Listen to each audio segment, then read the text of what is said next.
Assalamualaikum warahmatullahi wabarakatuh.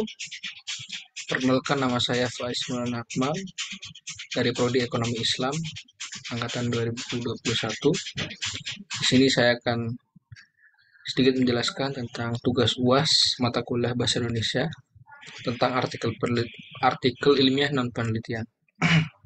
Saya di sini mengambil judul yaitu Ekonomi Islam sebagai solusi perekonomian di Indonesia.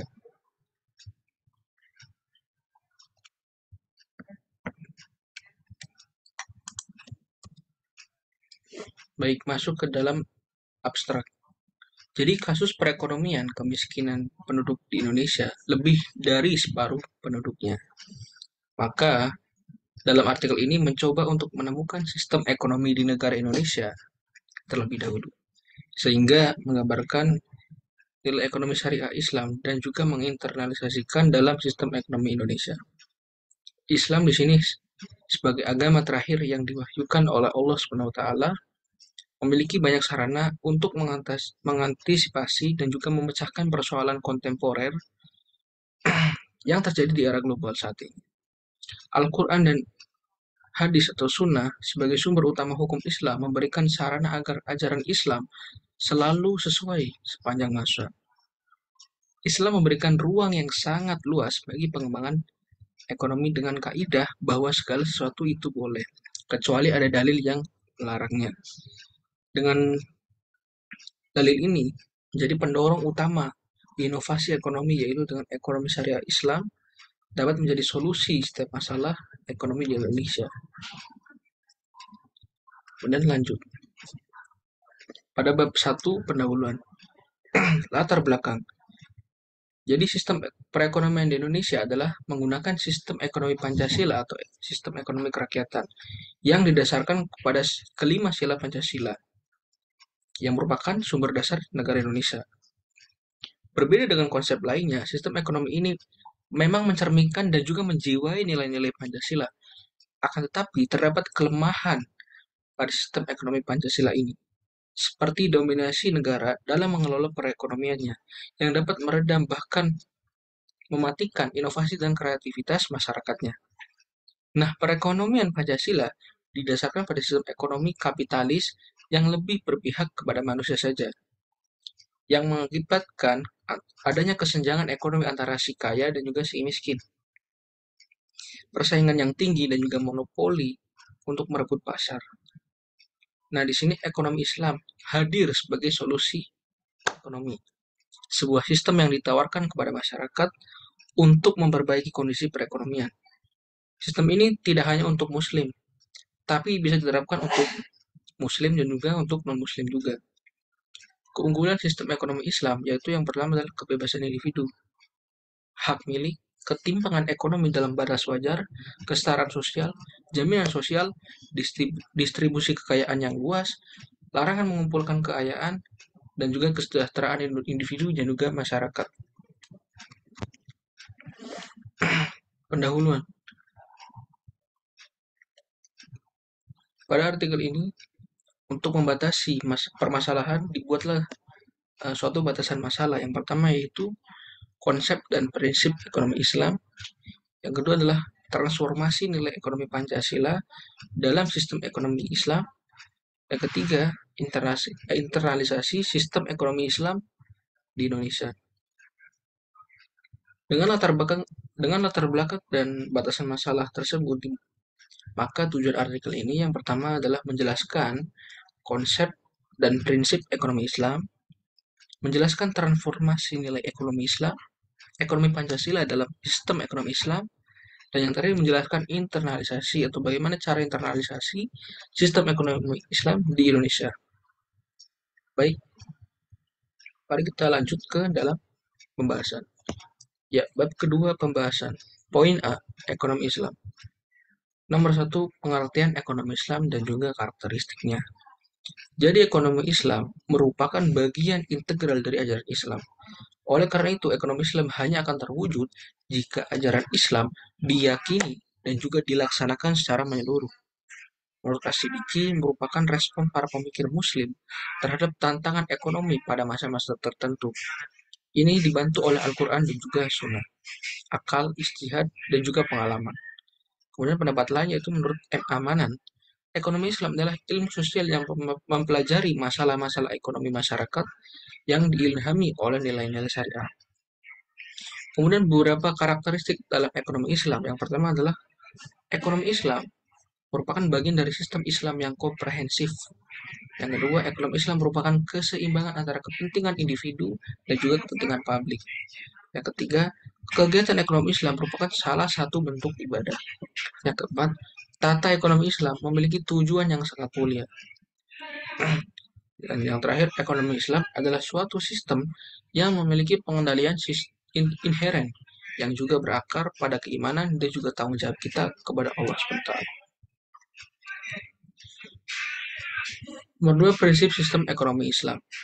Prinsip-prinsip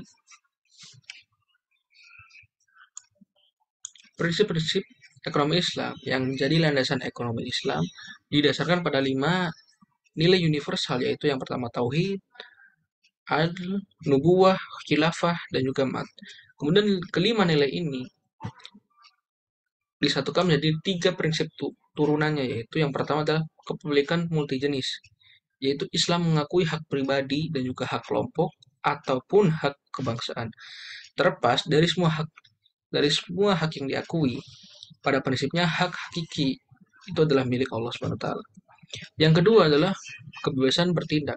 Manusia dapat melakukan inovasi-inovasi yang baik sebanyak-banyaknya. Karena dalam nilai tauhid dan juga ajaran Islam, manusia adalah khilafah Allah atau wakil Allah dalam memelihara dunia dan juga seisinya. Yang ketiga yaitu keadilan sosial. Keadilan sosial. Dalam Islam, pemerintah bertanggung jawab untuk memastikan pemenuhan dasar kebutuhan rakyatnya dan juga menciptakan keseimbangan sosial antara orang yang kaya dan juga orang yang miskin.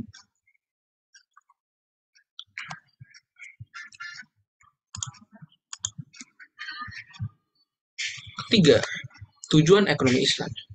Ekonomi Islam berkonsentrasi mewujudkan makosid syariah dan juga alokasi sumber daya sebagaimana dalam ekonomi konvensional. Nah, tujuan utama syariah atau makosid syariah adalah untuk memajukan kesejahteraan manusia yang terletak pada perlindungan agama, adil, nafs, akil, nasl, dan juga mal. Dengan mengacu pada penjelasan di atas, maka dirumuskan bahwa tujuan ekonomi Islam adalah yang pertama memakmurkan ekonomi dalam kerangka norma moral Islam. Kedua, membentuk masyarakat dengan tatanan sosial yang kokoh berdasarkan keadilan dan juga persaudaraan universal. Yang ketiga, mencapai distribusi pendapatan dan kekayaan yang adil dan juga merata. Dan yang terakhir, menciptakan kebebasan individu dalam rangka kesejahteraan sosial.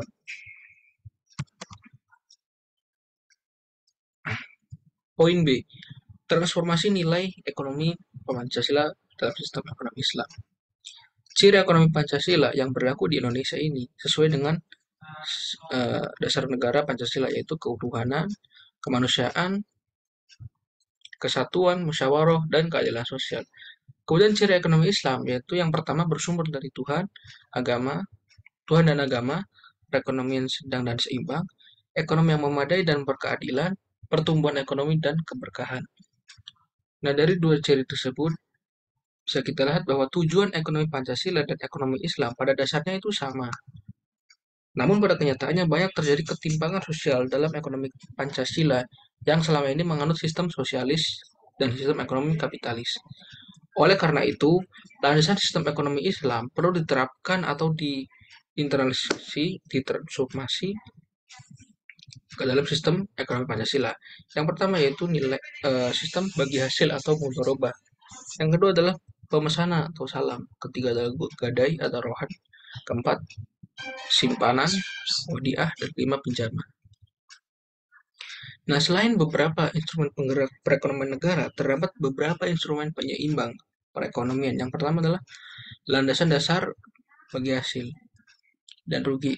Dua, perwujudan zakat, infak, dan sedekah, siswa. Ketiga, produktivitas wakaf. Dan keempat adalah intervensi ekonomi dan juga dari pemerintah dalam pengadaan sarana dan prasarana umum. Pembahasan yang ketiga atau C, Internalisasi sistem ekonomi Islam di Indonesia. Yang pertama adalah Islam mendorong pertumbuhan ekonomi yang memberikan manfaat luas bagi masyarakat. Pro-poor growth, yaitu melarang riba dan mendorong kegiatan sektorial. Kedua, Islam mendorong terciptanya anggaran negara yang berpihak pada kepentingan rakyat banyak. Pro-poor budgeting, yaitu disiplin fiskal yang ketat, tata kelola yang baik, dan penggunaan anggaran negara sepenuhnya untuk kepentingan publik. Ketiga, Islam mendorong pembangunan infrastruktur yang memberikan manfaat bagi masyarakat luas, yaitu pro-poor infrastruktur. Keempat, Islam mendorong penyediaan pelayanan publik dasar yang berpihak pada masyarakat luas, yaitu pro-poor public services, yaitu pada tiga sistem, yaitu birokrasi, pendidikan, dan kesehatan.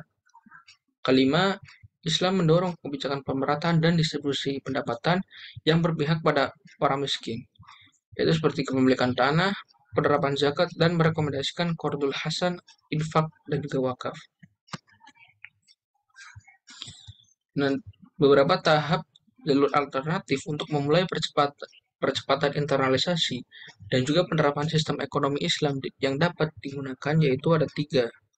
Yang pertama adalah jalur pendidikan.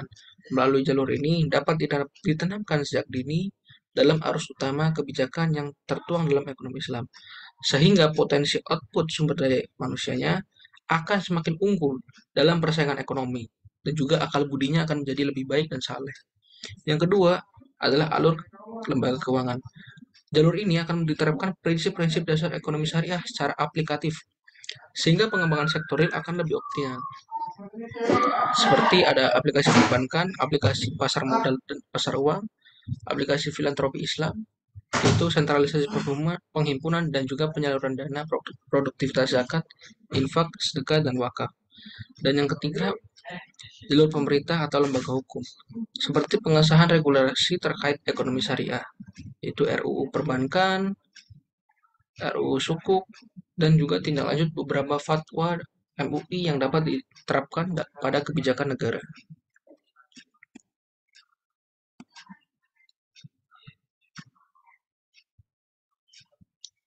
Baik,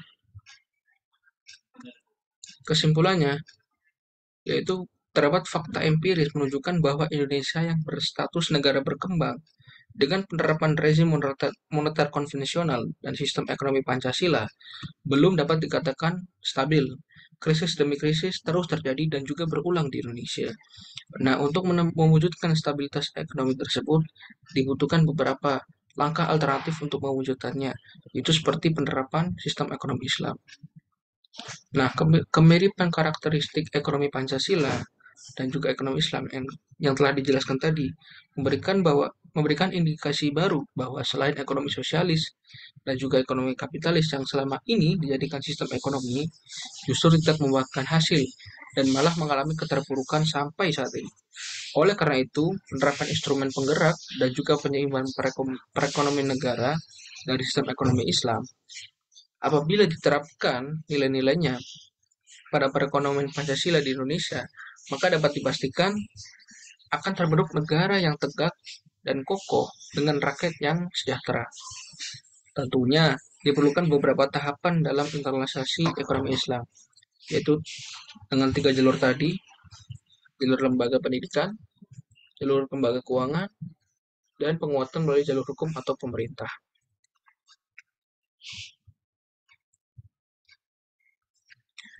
Baik, sekian penjelasan dari saya. Apabila ada kekurangan dan juga kesalahan, mohon dimaafkan.